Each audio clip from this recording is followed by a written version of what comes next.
목포 출신 국민의당 박지원입니다. 2000년 남북은 평양 순환공항에서 희망을 쏘아 올렸습니다. 17년이 지난 금년 8월 북한은 똑같은 자리에서 미사일을 쏘아 올렸습니다. 이명박 박근혜 10년 남북관계는 파탄이 났고 북한의 핵은 작아지고 가벼워지고 폭발력이 강화됐습니다. 이러한 상황에서도 문재인 대통령께서 햇볕 정책을 계승한다고 천명한 것을 높이 평가합니다. 저는 문재인 대통령이 남북관계만은 제일 잘하고 있다 이렇게 평가를 합니다. 그러나 지금 문재인 정부는 운전석에서 헤매고 있고 대한민국은 길을 잃고 있습니다.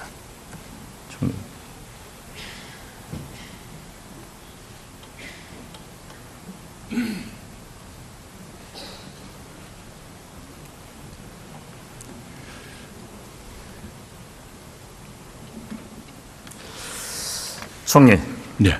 문재인 대통령 자문그룹인 10년의 힘 위원회 아시죠? 죄송합니다. 조금 마이크 가까이 쓰시겠습니까? 제가 각도가 안 맞으면 잘. 네. 그 위원회 위원장을 지낸 정세현 전 통일부 장관은 네. 문재인 대통령이 완전히 아베처럼 돼가고 있다 이렇게 말씀하신 것 어떻게 생각하세요? 네, 그렇지 않아도 정세현 전 장관님을 제가 모셔서 말씀을 충분히 들었습니다. 그 신문 제목을 보고 아베의 말인 줄로 착각했다 이런 말씀을 들었습니다. 그래서 제가 충분히 설명을 드렸고 이해하셨으리라 생각합니다. 김대중 노무현 정부 통일부 장관을 역임하신 분들이 모여서 문재인 대북 정책을 강력히 비판하면서 외교안보 라인을 교체해라 이렇게 요구했습니다. 아시고 계세요? 네, 그분들을 제가 이틀에 걸쳐서 식사에 모시고 말씀을 충분히 들었습니다. 교체 건의하실 거예요? 저에게 주신 말씀은 그 정도까지는 아니셨고요. 조금 더 언론이 잘못 보도했네요. 아니 전략적인 사드 배치에 반대하는 네. 일부 국민들은 촛불혁명의 산물로 태어난 문재인 정부를 향해서 다시 촛불을 들고 있습니다. 이거 잘한 일입니까? 네, 국민에 따라서 여러 가지 의견이 있고 여러 가지 의견을 표현할 수 있다고 생각합니다. 그분들께 제가 미안하다는 말씀을 발표한 바가 있습니다. 햇볕 정책은 튼튼한 안보, 굳건한 한미동맹에서 출발하는 가장 현실적이고 실천적이고 또 어떤 의미에서는 굉장히 보수적인 대북 정책입니다. 그런데 지금 햇볕 정책의 기본인 한미 동맹인 관계가 흔들리고 있다라는 것에 대해서 총리는 어떻게 생각하세요? 네, 한미 동맹은 흔들림이 없다고 보고 있습니다.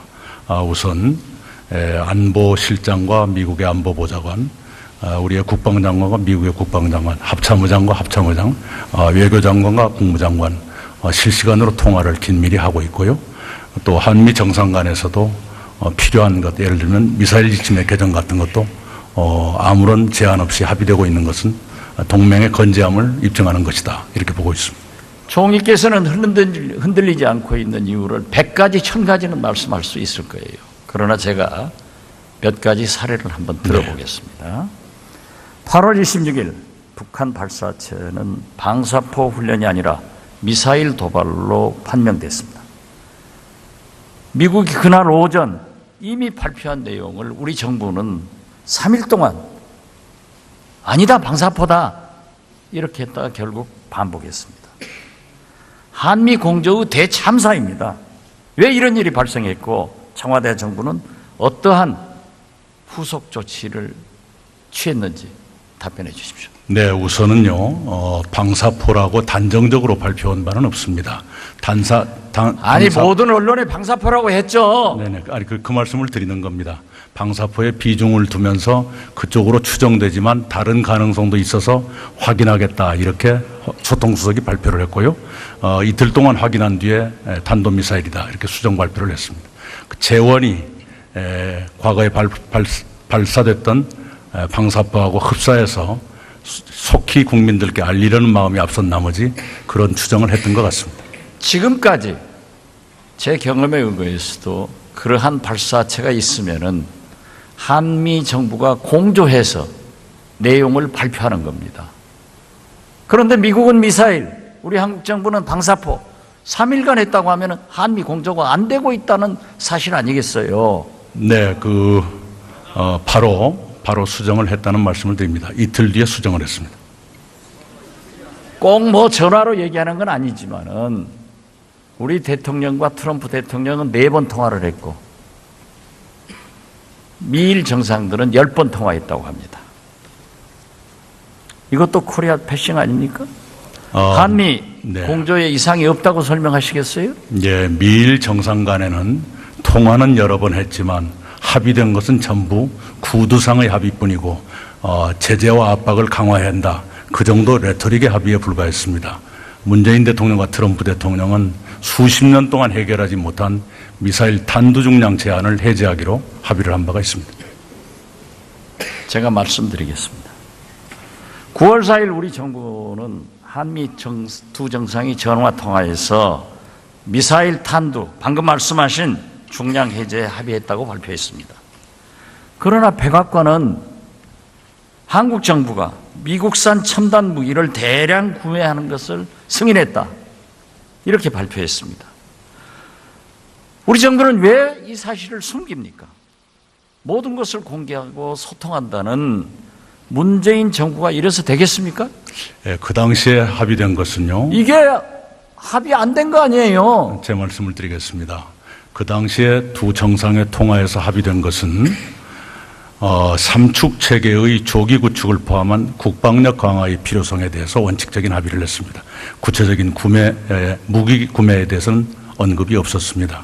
박 의원님께서 한국 청와대보다 미국 백악관을 더 신뢰하지는 않으시리라고 그렇습니다. 저는 지금까지 백악관 발표가 다 맞는 거예요. 우리는 대북 문제가 급한데 미국은 FTA, 사드, 무기 판매에 더 관심을 가지고 있는 겁니다. 이걸 저한테 미국 백악관을 더 믿느냐? 거기가 더 신빙성 있게 말하는 거예요. 한미 정상회담 했을 때도 우리 운전석에 앉는다라고 했지만은 트럼프 대통령은 한미 FTA 재협상하자 했어요. 그런데 우리 정부에서는 아니라고 했는데 결국 어디 말이 맞았어요, 총리? 그런 식으로 말씀하시면 미국 대통령은 FTA 폐기까지 말씀했습니다. 그러나 했죠? 폐기가 아니라고 또 수정을 했죠. 처음에는 재협상에서 폐기로 간 거예요. 그럼 총리 역시 우리나라 대통령보다는 미국 대통령 말씀 더 믿네요? 아닙니다. 미국 대통령이 하신 말씀도 백악관에 의해서 번복되더라 그 말씀입니다. 한미 정상회담에 40억 불 미국 무기 구매에 수십억 불 거의 10조 원에 달하는 돈을 우리는 써야 합니다. 이쯤 되면은 한미 동맹은 돈으로 사는 것 아니냐 이런 불평이 나오는데 이 문제는 어떻게 생각하세요? 이제까지도 주한미군의 방위비 분담액의 증가라든가 하는 일은 계속돼 왔던 일입니다. 북한의 핵실험은 성공했습니까? 실패했습니까? 북한 스스로 발표하기를 핵무력 완성의 완결 목표를 달성하기 위한 일환이다. 이것이 조선신보의 최신 발표입니다. 제가 북한 정부의 발표를 물는 게 아니라 네. 우리 정부가 어떻게 평가하느냐. 바로 그런 토대 위에서 성공했다. 한미 당국이 분석 중에 있습니다. 대체로 지금까지는 우리 정부의 평가와 미일 중러의 평가가 달라요. 왜 그래요? 그 점은 다르지 않고요. 발사와 비행에는 성공한 것 같으나 재진입에 성공했는지는 좀 더 분석이 필요하다. 이게 한미일의 공통된 분석이라고 생각합니다. 지난번에 북한에서 발사한 미사일이 일본 영공을 지났습니다. 미국이나 일본이나 요격하지 못했어요. 기술이 부족합니까? 못합니까? 어떻게 생각하세요? 요격 시스템에도 한계는 있다는 것을 압니다마는 다른 나라의 군사적 능력이나 의사에 대해서 함부로 말하는 것은 적절하지 않다고 생각합니다. 어떻게 됐든 요격이 못 됐단 말이에요. 일본 관광장관은 모두 요격할 수 있다 이렇게 했는데 안 됐습니다. 이렇게 미사일 한 발에도 무기력한데 만약 북한이 다양한 미사일로 고정식, 이동식 발사대에서 육해공 동시다발적인 발사를 했을 때 요격할 수 있습니까? 한미 연합 방위 역량이 극대화되고 있고요. 또 미국의 확산 억제 전략 하에 있기 때문에 방어가 가능하리라고 봅니다.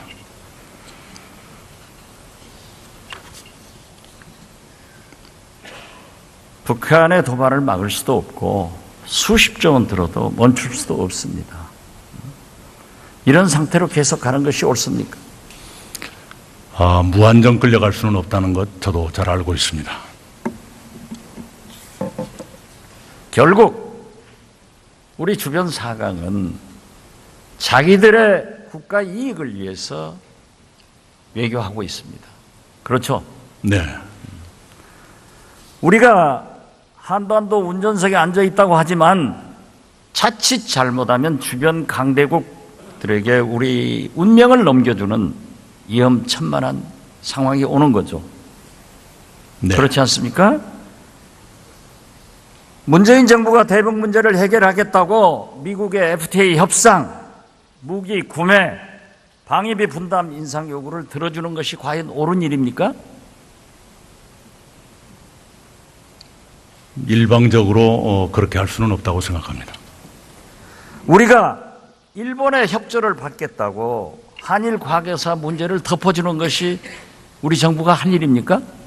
그 문제는 투 트랙으로 지금도 가고 있습니다. 돼서는 안 되죠. 우리는 도랑이든 소입니다. 우리가 우리의 정당한 요구를 포기하면 주변 사강은 개별 접촉해서 대북 합의를 우리가 개별 접촉해서 대북 합의를 끌어내도 자기들의 이해관계에 따라서 또다시 원점으로 돌아가게 됩니다. 지금처럼 그러한 사강 외교로 국력을 낭비하는 것보다는 목적을 달성할 수도 없기 때문에 끌려다니지 말고 육자회담으로 복귀를 하자. 이렇게 유엔에 제안할 용의가 있습니까? 네, 검토할 만한 일이라고 생각합니다.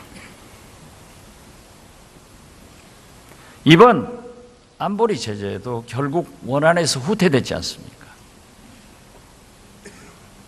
해결 안 되는 거예요. 그러면 북한 핵 문제는 육자회담으로 복귀해야 되고 그것을 주도적으로 우리 정부가 해나갈 필요성이 있다 하는데 다시 한번 총리의 견해를 확인해 주십시오. 네, 잘 알겠습니다. 그럼 육자회담으로 돌아가는 게 네, 충분히 고려할 가치가 있다고 생각합니다.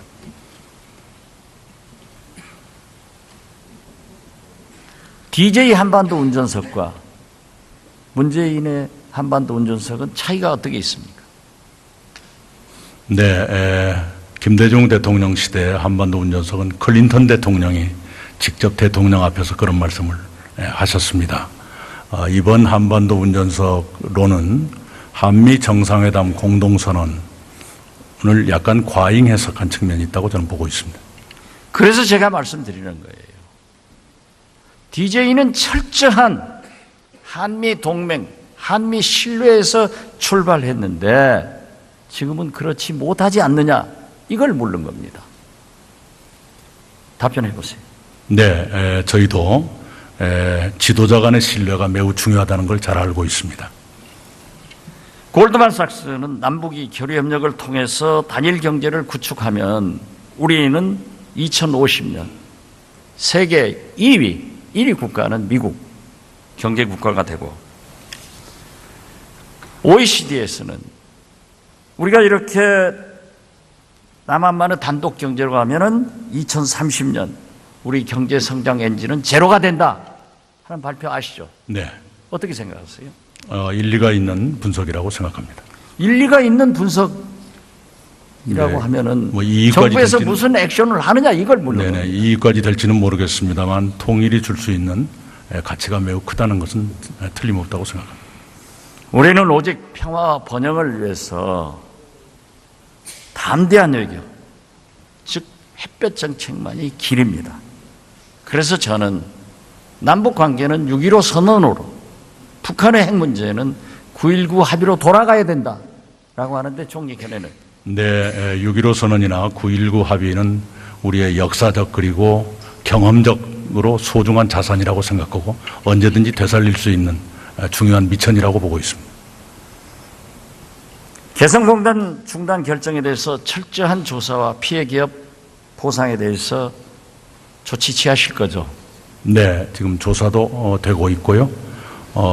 개성공단 문제도 좀 논의가 다시 되고 있습니다만 금강산 경협기업 문제들도 지금 논의를 하고 있습니다. 뭐 총리 잘 아시지만 올해가 몽양 여운흥 선생 70주기입니다. 몽양 기념관과 기념사업을 지자체가 운영하고 있는데 이건 정부 국가에서 관리해야 되는 것 아니에요? 네, 어제도 말씀이 나왔습니다마는 지자체가 특히 새마을에 맡겨서 운영하고 있다는 것은 옳지 않은 일 같습니다. 기념사업회 측과 협의를 하고 지자체와도 물어봐서 문제가 어디 있는지부터 파악을 하고 저희들 나름대로 해결책을 한번 모색해 보겠습니다. 마지막으로 질문드립니다. 총리, 전남지사 하셨죠? 네. 얼마나 의욕적으로 농업업, 낙후된 전남의 SOC를 위해서 일했습니까? 호남 총리 되셔가지고 농업업, 전남 SOC 예산 어떻게 되는지 아시죠? 네, 전남뿐만은 아닙니다만 SOC 예산이 많이 삭감된 것을 안타깝게 생각합니다. 전국적으로 삭감이 됐다 하더라도 낙후된 지역이 더 삭감되면 어떻게 되는 것? 많은 울분을 그때 토로하셨잖아요. 네. 이번 국회 예산 심의 과정에서 의원님들께서 현명한 논의를 해 주시기 바랍니다. 정부는 받아들일 준비가 되어 있습니다. 지켜주세요. 네.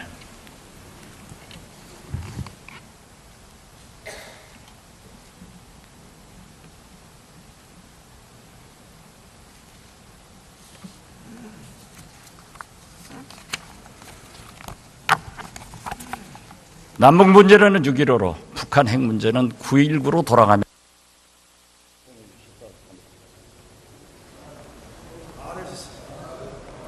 목포 출신 국민의당 박지원입니다. 2000년 남북은 평양 순환공항에서 희망을 쏘아 올렸습니다. 17년이 지난 금년 8월 북한은 똑같은 자리에서 미사일을 쏘아 올렸습니다. 이명박 박근혜 10년 남북관계는 파탄이 났고 북한의 핵은 작아지고 가벼워지고 폭발력이 강화됐습니다. 이러한 상황에서도 문재인 대통령께서 햇볕 정책을 계승한다고 천명한 것을 높이 평가합니다. 저는 문재인 대통령이 남북관계만은 제일 잘하고 있다 이렇게 평가를 합니다. 그러나 지금 문재인 정부는 운전석에서 헤매고 있고 대한민국은 길을 잃고 있습니다.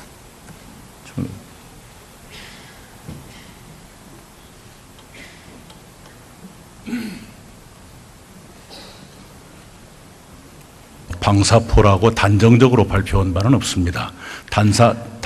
모든 언론에 방사포라고 했죠. 네네. 아니 그 말씀을 드리는 겁니다. 방사포의 비중을 두면서 그쪽으로 추정되지만 다른 가능성도 있어서 확인하겠다 이렇게 소통수석이 발표를 했고요. 이틀 동안 확인한 뒤에 탄도미사일이다 이렇게 수정 발표를 했습니다. 그 재원이 과거에 발사됐던 방사포하고 흡사해서 속히 국민들께 알리려는 마음이 앞선 나머지 그런 추정을 했던 것 같습니다. 지금까지 제 경험에 의거해서도 그러한 발사체가 있으면은 한미 정부가 공조해서 내용을 발표하는 겁니다. 그런데 미국은 미사일, 우리 한국 정부는 방사포 3일간 했다고 하면 한미 공조가 안 되고 있다는 사실 아니겠어요? 네, 바로 수정을 했다는 말씀을 드립니다. 이틀 뒤에 수정을 했습니다. 꼭 뭐 전화로 얘기하는 건 아니지만은 우리 대통령과 트럼프 대통령은 4번 통화를 했고 보고 있습니다. 우선 안보실장과 미국의 안보보좌관, 우리의 국방장관과 미국의 국방장관, 합참의장과 합참의장, 외교장관과 국무장관 실시간으로 통화를 긴밀히 하고 있고요. 또 한미 정상 간에서도 필요한 것, 예를 들면 미사일 지침의 개정 같은 것도 아무런 제한 없이 합의되고 있는 것은 동맹의 건재함을 입증하는 것이다. 이렇게 보고 있습니다. 총리께서는 흔들리지 않고 있는 이유를 100가지, 1000가지는 말씀할 수 있을 거예요. 그러나 제가 몇 가지 사례를 한번 들어보겠습니다. 8월 26일 북한 발사체는 방사포 훈련이 아니라 미사일 도발로 판명됐습니다. 미국이 그날 오전 이미 발표한 내용을 우리 정부는 3일 동안 아니다, 방사포다 이렇게 했다가 결국 반복했습니다. 한미 공조의 대참사입니다. 왜 이런 일이 발생했고 청와대 정부는 어떠한 후속 조치를 취했는지 답변해 주십시오. 네, 우선은요.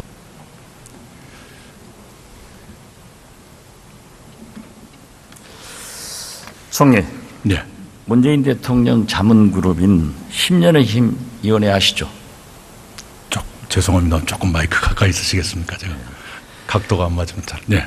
그 위원회 위원장을 지낸 정세현 전 통일부 장관은 문재인 대통령이 완전히 아베처럼 돼가고 있다 이렇게 말씀하신 것 어떻게 생각하세요? 네, 그렇지 않아도 정세현 전 장관님을 제가 모셔서 말씀을 충분히 들었습니다. 그 신문 제목을 보고 아베의 말인 줄로 착각했다 이런 말씀을 들었습니다. 그래서 제가 충분히 설명을 드렸고 이해하셨으리라 생각합니다. 김대중 노무현 정부 통일부 장관을 역임하신 분들이 모여서 문재인 대북 정책을 강력히 비판하면서 외교안보 라인을 교체해라 이렇게 요구했습니다. 아시고 계세요? 네, 그분들을 제가 이틀에 걸쳐서 식사에 모시고 말씀을 충분히 들었습니다. 교체 건의하실 거예요? 저에게 주신 말씀은 그 정도까지는 아니셨고요. 조금 더 언론이 잘못 보도했네요. 아니 전략적인 사드 배치에 반대하는 네. 일부 국민들은 촛불혁명의 산물로 태어난 문재인 정부를 향해서 다시 촛불을 들고 있습니다. 이거 잘한 일입니까? 네, 국민에 따라서 여러 가지 의견이 있고 여러 가지 의견을 표현할 수 있다고 생각합니다. 그분들께 제가 미안하다는 말씀을 발표한 바가 있습니다. 해표 정책은 튼튼한 안보, 굳건한 한미 동맹에서 출발하는 가장 현실적이고 실천적이고 또 어떤 의미에서는 굉장히 보수적인 대북 정책입니다. 그런데 지금 햇볕 정책의 기본인 한미 동맹인 관계가 흔들리고 있다라는 것에 대해서 총리는 어떻게 생각하세요? 한미 동맹은 흔들림이 없다고